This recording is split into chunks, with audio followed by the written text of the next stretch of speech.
Book 6. The Russian Monk. Chapter 1. Father Zossima and his visitors. When, with an anxious and aching heart, Alyosha went into his elder's cell, he stood still, almost astonished. Instead of a sick man at his last gasp, perhaps unconscious, as he had feared to find him, he saw him sitting up in his chair, and though weak and exhausted, his face was bright and cheerful. He was surrounded by visitors and engaged in a quiet and joyful conversation. But he had only got up from his bed a quarter of an hour before Alyosha's arrival. His visitors had gathered together in his cell earlier, waiting for him to wake, having received a most confident assurance from Father Pacy that the teacher would get up and, as he had himself promised in the morning, converse once more with those dear to his heart. This promise, and indeed every word of the dying elder, Father Pacy put implicit trust in. If he had seen him unconscious, if he had seen him breathe his last, and yet had his promise that he would rise up and say good-bye to him, he would not have believed, perhaps, even in death, but would still have expected the dead man to recover and fulfill his promise. In the morning, as he lay down to sleep, Father Zossima had told him positively, "I shall not die without the delight of another conversation with you, beloved of my heart. I shall look once more on your dear face and pour out my heart to you once again." The monks, who had gathered for this probably last conversation with Father Zossima, had all been his devoted friends for many years. There were 4 of them, Father Iosif and Father Pacy, Father Michail, the warden of the hermitage, a man not very old and far from being learned. He was of humble origin, of strong will and steadfast faith, of austere appearance, but of deep tenderness, though he obviously concealed it, as though he were almost ashamed of it. The 4th, Father Anfim, was a very old and humble little monk, of the poorest peasant class. He was almost illiterate and very quiet, scarcely speaking to anyone. He was the humblest of the humble, and looked as though he had been frightened by something great and awful beyond the scope of his intelligence. Father Zossima had a great affection for this timorous man, and always treated him with marked respect, though perhaps there was no one he had known to whom he had said less, in spite of the fact that he had spent years wandering about Holy Russia with him. That was very long ago, 40 years before, when Father Zossima first began his life as a monk in a poor and little monastery at Kostroma, and when, shortly after, he had accompanied Father Anfim on his pilgrimage to collect alms for their poor monastery. The whole party were in the bedroom, which, as we mentioned before, was very small, so that there was scarcely room for the 4 of them, in addition to Porphyry, the novice who stood, to sit round Father Zossima on chairs brought from the sitting-room. It was already beginning to get dark. The room was lighted up by the lamps and the candles before the icons. Seeing Alyosha standing embarrassed in the doorway, Father Zossima smiled at him joyfully and held out his hand. "Welcome, my quiet one. Welcome, my dear. Here you are, too. I knew you would come." Alyosha went up to him, bowed down before him to the ground, and wept. Something surged up from his heart. His soul was quivering. He wanted to sob. "Come, don't weep over me yet," Father Zossima smiled, laying his right hand on his head. "You see, I am sitting up talking. Maybe I shall live another 20 years yet, as that dear good woman from Vyshegorye, with her little Lizaveta in her arms, wished me yesterday. God bless the mother and her little girl, Lizaveta." He crossed himself. "Porphyry, did you take her offering where I told you?" He meant the 60 kopecks brought in the day before by the good-humoured woman to be given to someone poorer than me. Such offerings, always of money gained by personal toil, are made by way of penance, voluntarily undertaken. The elder had sent Porphyry the evening before to a widow, whose house had been burnt down lately, and who after the fire had gone with her children begging alms. Porphyry hastened to reply that he had given the money, as he had been instructed, from an unknown benefactress. Get up, my dear boy, the elder went on to Alyosha. Let me look at you. Have you been home and seen your brother? It seemed strange to Alyosha that he asked so confidently and precisely about one of his brothers only, but which one? Then perhaps he had sent him out both yesterday and today for the sake of that brother. I have seen one of my brothers, answered Alyosha. I mean the elder one, to whom I bowed down. I only saw him yesterday and could not find him today, said Alyosha. Make haste to find him. Go again tomorrow, and make haste. Leave everything and make haste. Perhaps you may still have time to prevent something terrible. I bowed down yesterday to the great suffering in store for him. He was suddenly silent and seemed to be pondering. The words were strange. Father Yosef, who had witnessed the scene yesterday, exchanged glances with Father Pacey. Alyosha could not resist asking, "Father and teacher," he began with extreme emotion, "your words are too obscure. What is this suffering in store for him?" "Don't inquire. I seemed to see something terrible yesterday, as though his whole future were expressed in his eyes. A look came into his eyes, so that I was instantly horror-stricken at what that man is preparing for himself. Once or twice in my life I've seen such a look in a man's face, reflecting, as it were, his future fate. And that fate, alas, came to pass.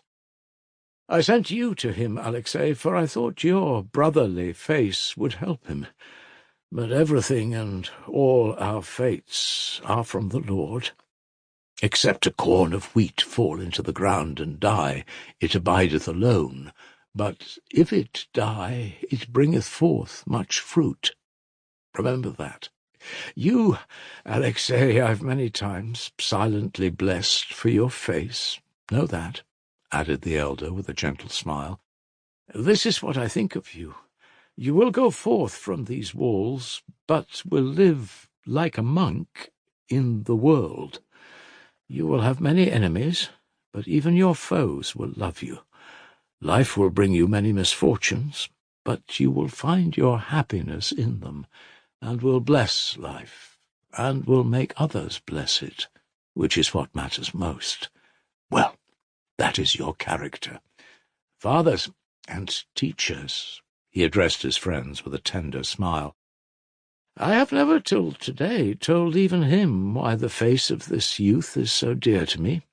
Now I will tell you. His face has been, as it were, a remembrance and a prophecy for me.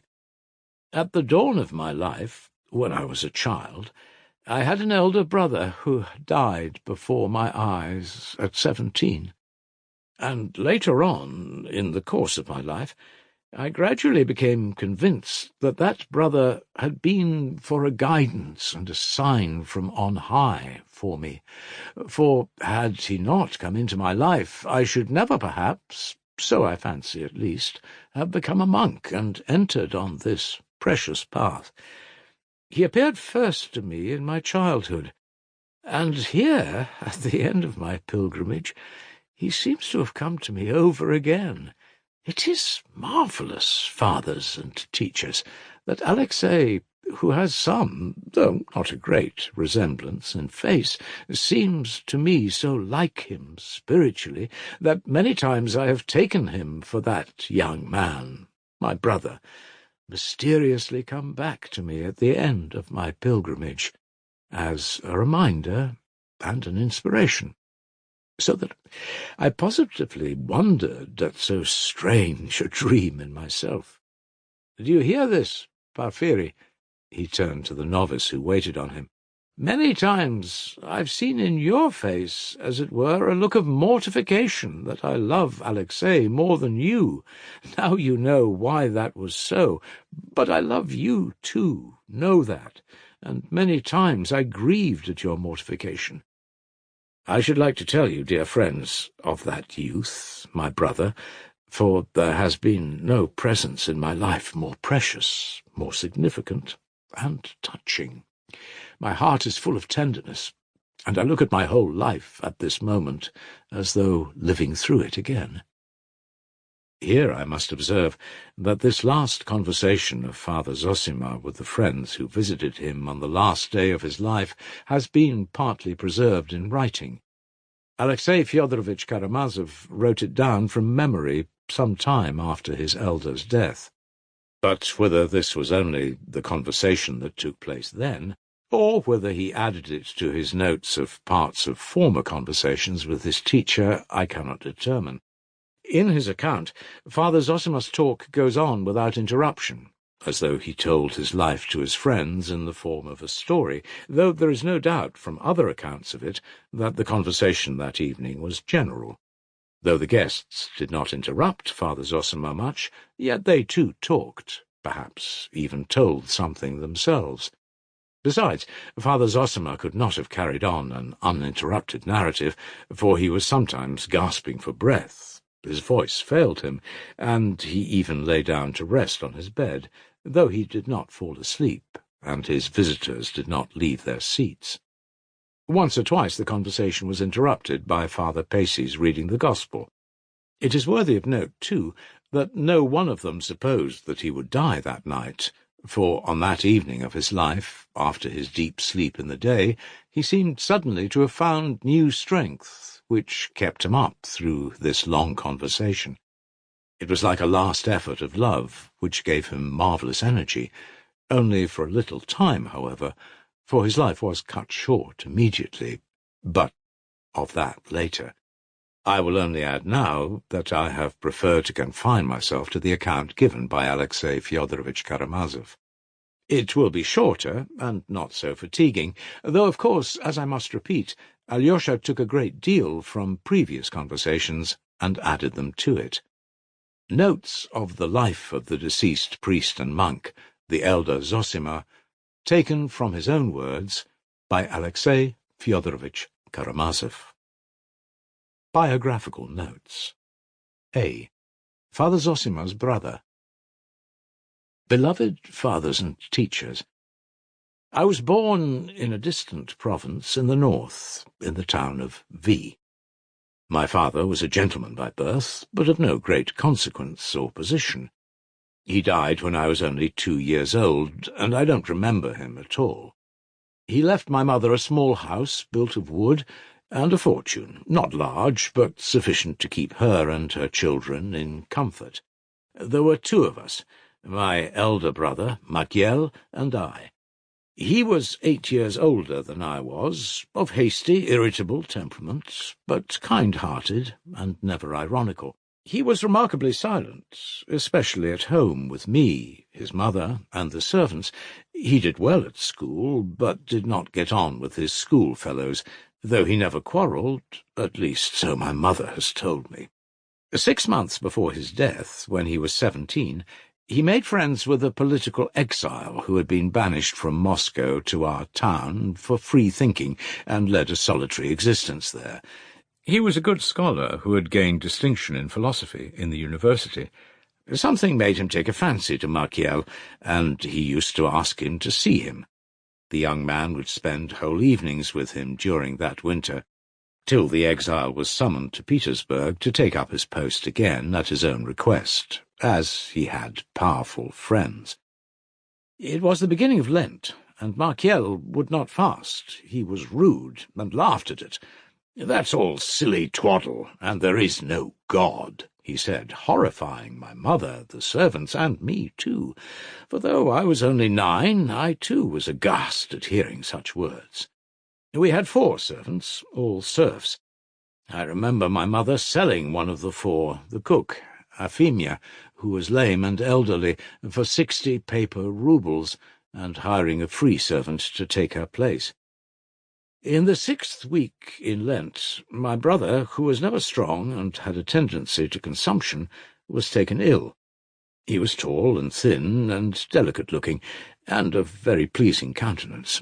I suppose he caught cold. Anyway, the doctor who came soon whispered to my mother that it was galloping consumption, that he would not live through the spring. My mother began weeping, and, careful not to alarm my brother, she entreated him to go to church, to confess, and take the sacrament, as he was still able to move about. This made him angry, and he said something profane about the church. He grew thoughtful, however. He guessed at once that he was seriously ill, and that was why his mother was begging him to confess and take the sacrament. He had been aware, indeed, for a long time past that he was far from well, and had, a year before, coolly observed at dinner to my mother and me, "My life won't be long among you. I may not live another year," which seemed now like a prophecy. 3 days passed, and Holy Week had come, and on Tuesday morning my brother began going to church. "I am doing this simply for your sake, Mother, to please and comfort you," he said. My mother wept with joy and grief. His end must be near, she thought, if there's such a change in him. But he was not able to go to church long. He took to his bed, so he had to confess and take the sacrament at home. It was a late Easter, and the days were bright, fine, and full of fragrance. I remember he used to cough all night and sleep badly, but in the morning he dressed and tried to sit up in an armchair. That's how I remember him sitting, sweet and gentle, smiling, his face bright and joyous in spite of his illness. A marvellous change passed over him. His spirit seemed transformed. The old nurse would come in and say, "Let me light the lamp before the holy image, my dear." And once he would not have allowed it, and would have blown it out. Light it, dear. I was a wretch to have prevented you doing it. You are praying when you light the lamp, and I am praying when I rejoice seeing you. So we are praying to the same God." Those words seemed strange to us, and Mother would go to her room and weep. But when she went in to him, she wiped her eyes and looked cheerful. "Mother, don't weep, darling," he would say. "I've long to live yet, long to rejoice with you, and life is glad and joyful." "Ah, dear boy, how can you talk of joy when you lie feverish at night, coughing as though you would tear yourself to pieces?" "Don't cry, Mother," he would answer. "Life is paradise, and we are all in paradise, but we won't see it. If we would, we should have heaven on earth the next day." Everyone wondered at his words. He spoke so strangely and positively. We were all touched and wept. Friends came to see us. "Dear ones," he would say to them, "what have I done that you should love me so? How can you love anyone like me? And how was it I did not know? I did not appreciate it before." When the servants came in to him, he would say continually, "Dear, kind people, why are you doing so much for me? Do I deserve to be waited on? If it were God's will for me to live, I would wait on you, for all men should wait on one another." Mother shook her head as she listened. "My darling, it's your illness makes you talk like that." "Mother, darling," he would say, "there must be servants and masters, but if so, I will be the servant of my servants, the same as they are to me. And another thing, Mother, every one of us has sinned against all men, and I more than any." Mother positively smiled at that, smiled through her tears. "Why, how could you have sinned against all men? More than all. Robbers and murderers have done that. But what sin have you committed yet that you hold yourself more guilty than all?" "Mother, little heart of mine," he said. He had begun using such strange, caressing words at that time. "Little heart of mine, my joy, believe me, everyone is really responsible to all men, and for everything. I don't know how to explain it to you, but I feel it is so, painfully even. And how is it we went on then living, getting angry and not knowing?" So he would get up every day, more and more sweet and joyous and full of love. When the doctor, an old German called Eisenschmidt, came, "Well, doctor, "Have I another day in this world?" he would ask, joking. "You'll live many days yet," the doctor would answer, "and months and years too." "Months and years!" he would exclaim.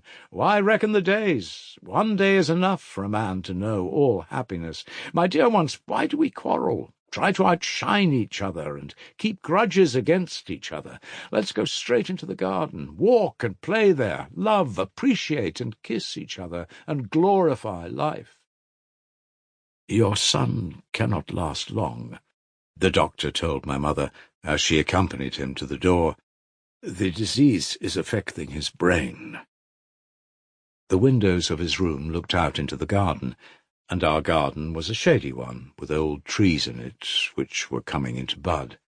The first birds of spring were flitting in the branches, chirruping and singing at the windows, and looking at them and admiring them, he began suddenly begging their forgiveness too. "Birds of heaven, happy birds, forgive me, for I have sinned against you too." None of us could understand that at the time, but he shed tears of joy. "Yes," he said, "there was such a glory of God all about me, birds, trees, meadows, sky. Only I lived in shame and dishonoured it all, and did not notice the beauty and glory." "You take too many sins on yourself," Mother used to say, weeping. "Mother, darling, it's for joy, not for grief I am crying. Though I can't explain it to you, I like to humble myself before them, for I don't know how to love them enough. If I have sinned against everyone, yet all forgive me too, and that's heaven. Am I not in heaven now?" And there was a great deal more I don't remember. I remember I went once into his room when there was no one else there. It was a bright evening, the sun was setting, and the whole room was lighted up. He beckoned me, and I went up to him.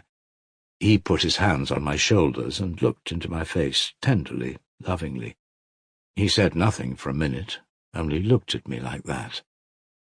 "Well," he said, "run and play now. Enjoy life for me too." I went out then and ran to play, and many times in my life afterwards I remembered, even with tears, how he told me to enjoy life for him too. There were many other marvellous and beautiful sayings of his, though we did not understand them at the time. He died the 3rd week after Easter. He was fully conscious, though he could not talk. Up to his last hour he did not change. He looked happy. His eyes beamed and sought us. He smiled at us, beckoned us. There was a great deal of talk, even in the town, about his death.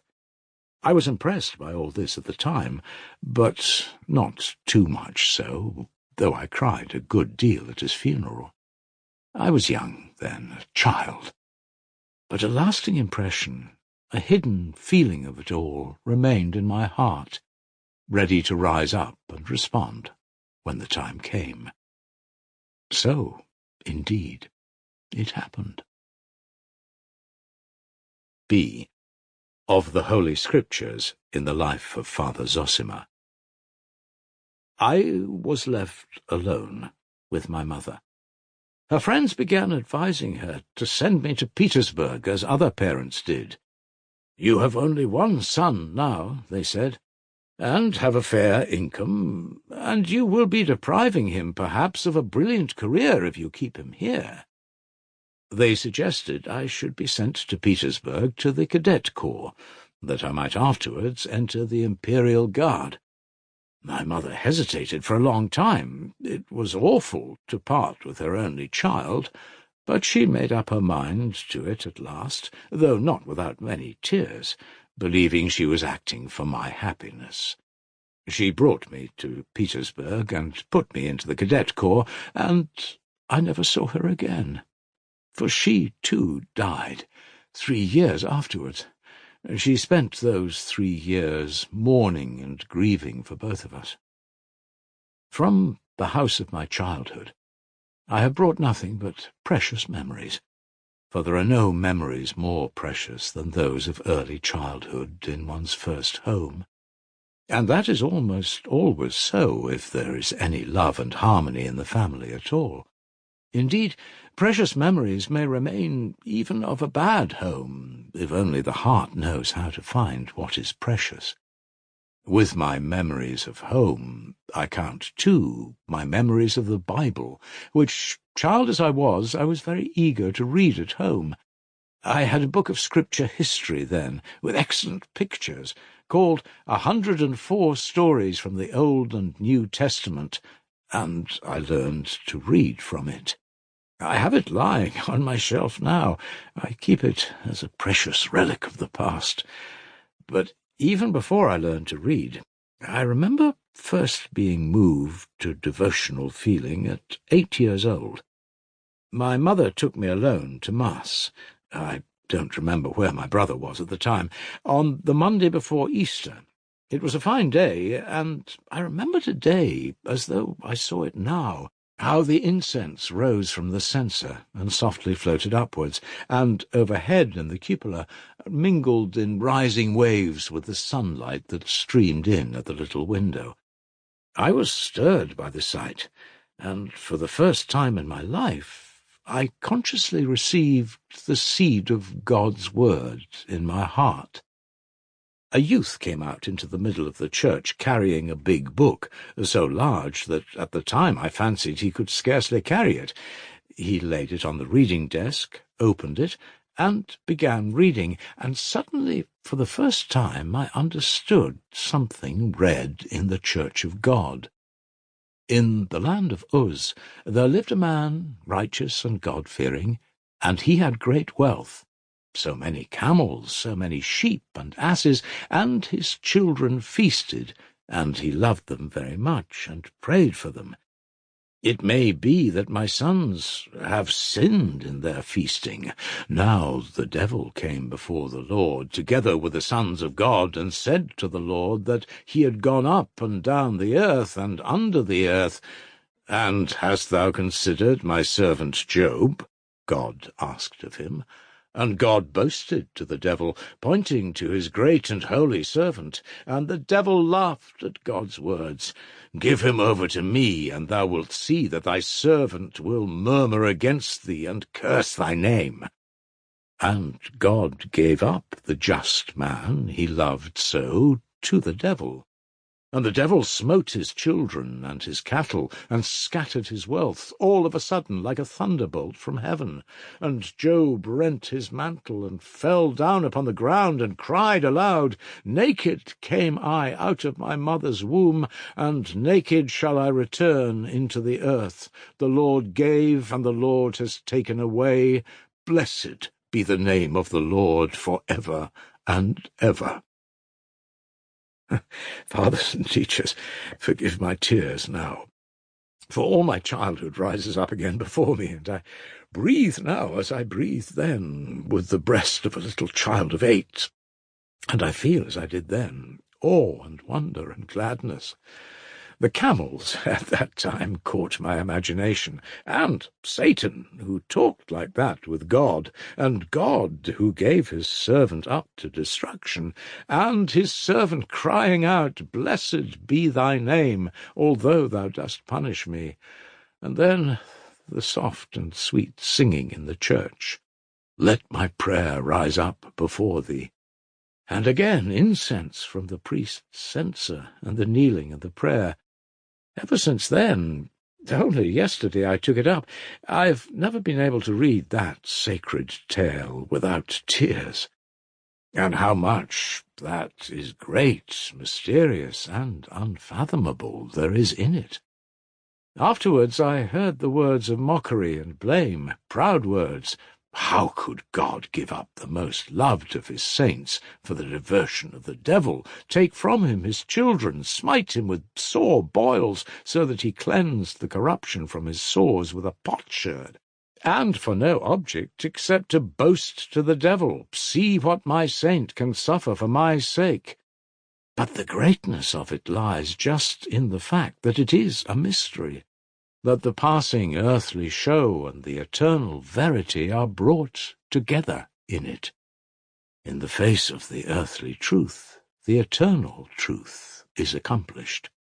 The Creator, just as on the first days of creation he ended each day with praise, "That is good that I have created," looks upon Job, and again praises his creation, and Job, praising the Lord, serves not only him, but all his creation, for generations and generations, and for ever and ever, since for that he was ordained.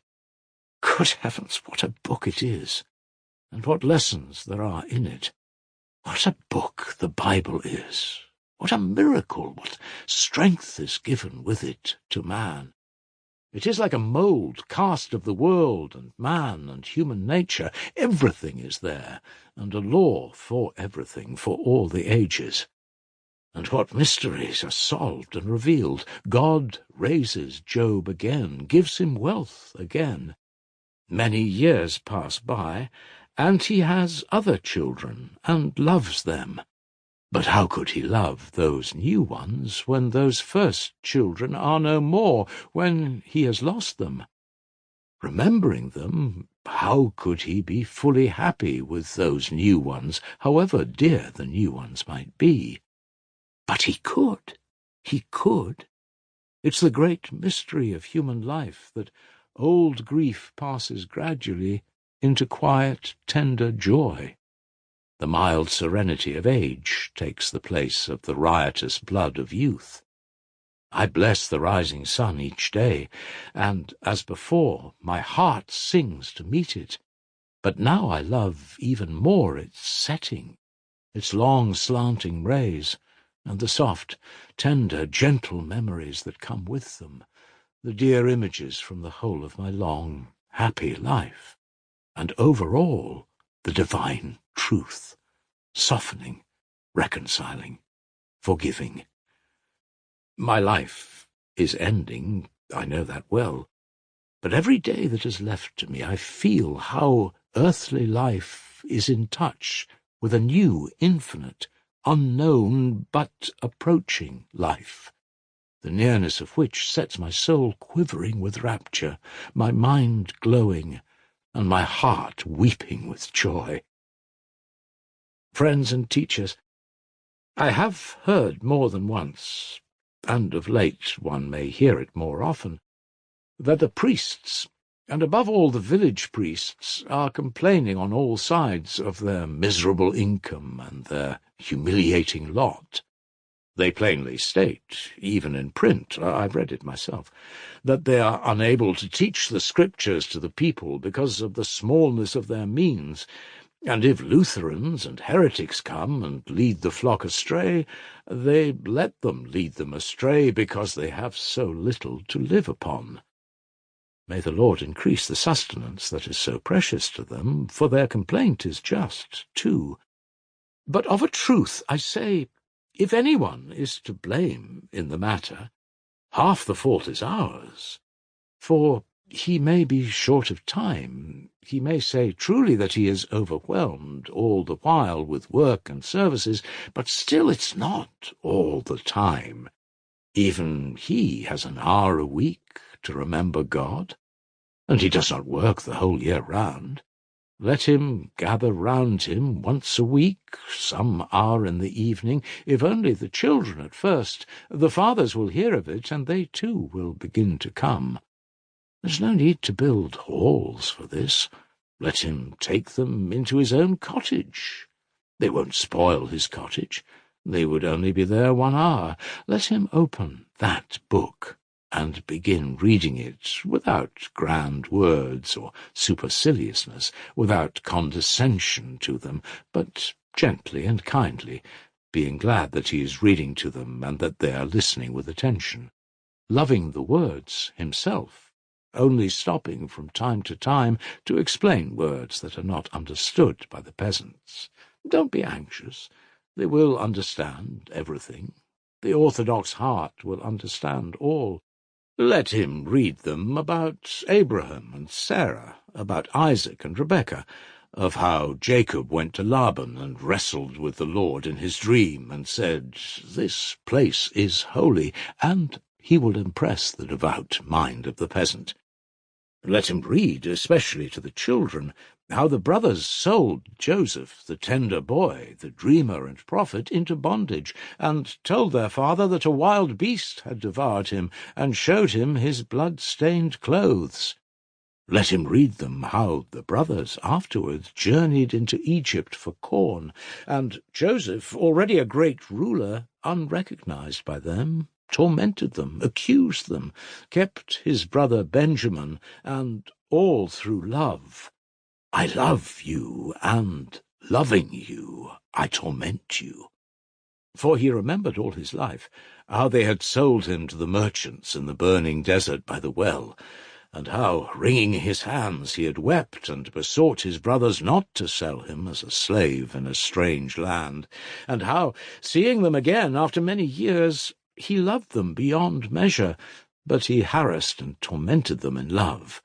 He left them at last, not able to bear the suffering of his heart, flung himself on his bed and wept.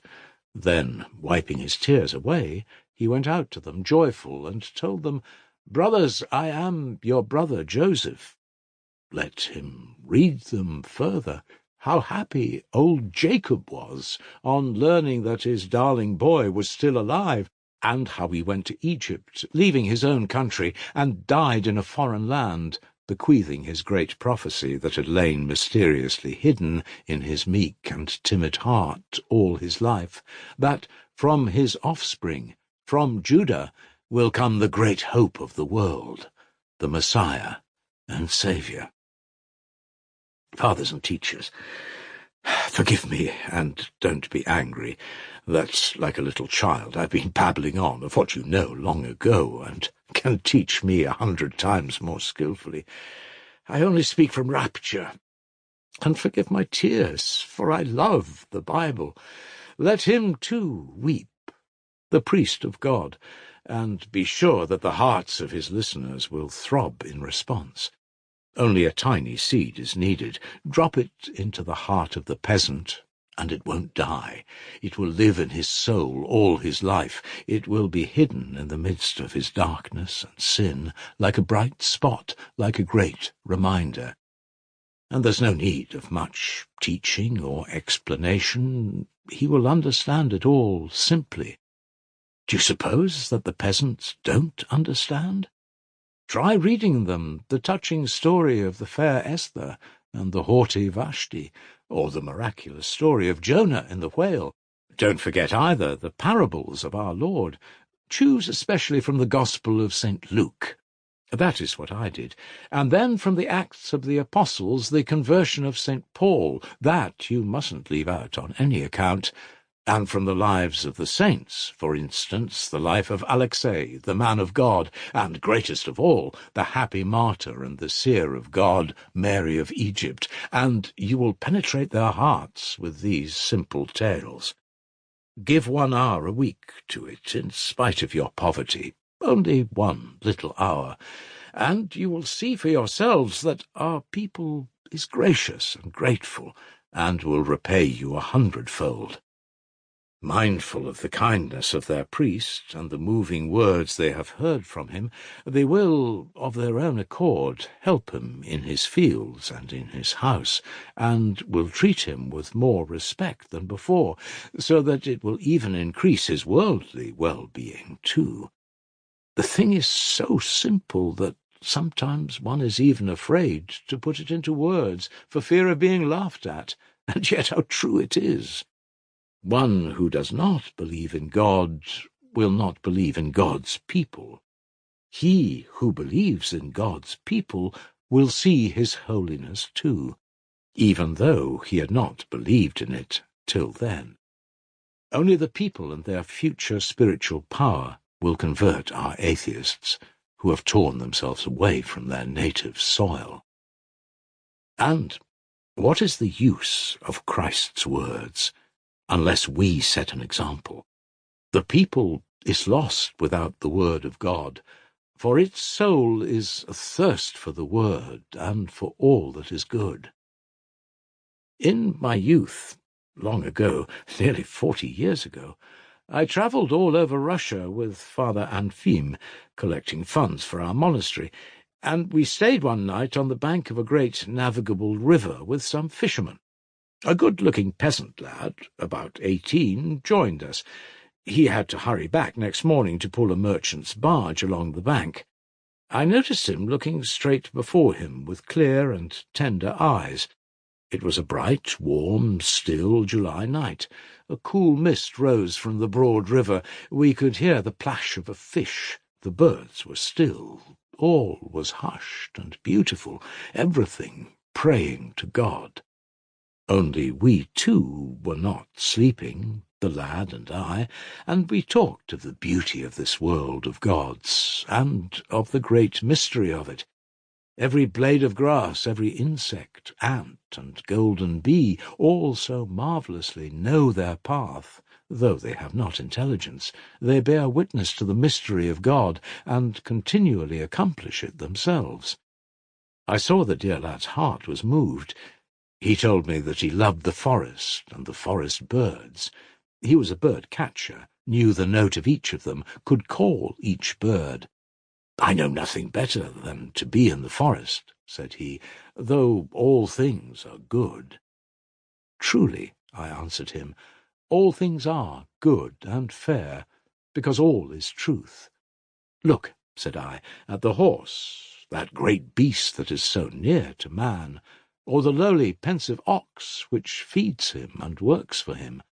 Look at their faces, what meekness! What devotion to man, who often beats them mercilessly! What gentleness, what confidence, and what beauty! It's touching to know that there's no sin in them, for all except man is sinless, and Christ has been with them before us." "Why," asked the boy, "is Christ with them too?" "It cannot but be so," said I, "since the Word is for all creation and all creatures. Every leaf is striving to the Word, singing glory to God, weeping to Christ, unconsciously accomplishing this by the mystery of their sinless life." "Yonder," said I, "in the forest wanders the dreadful bear, fierce and menacing, and yet innocent in it." And I told him how once a bear came to a great saint who had taken refuge in a tiny cell in the wood, and the great saint pitied him, went up to him without fear, and gave him a piece of bread. "Go along," said he, "Christ be with you." And the savage beast walked away meekly and obediently, doing no harm. And the lad was delighted that the bear had walked away without hurting the saint, and that Christ was with him too. "Ah," said he, "how good that is, how good and beautiful is all God's work." He sat musing, softly and sweetly. I saw he understood, and he slept beside me a light and sinless sleep. May God bless youth. And I prayed for him as I went to sleep. Lord, send peace and light to thy people.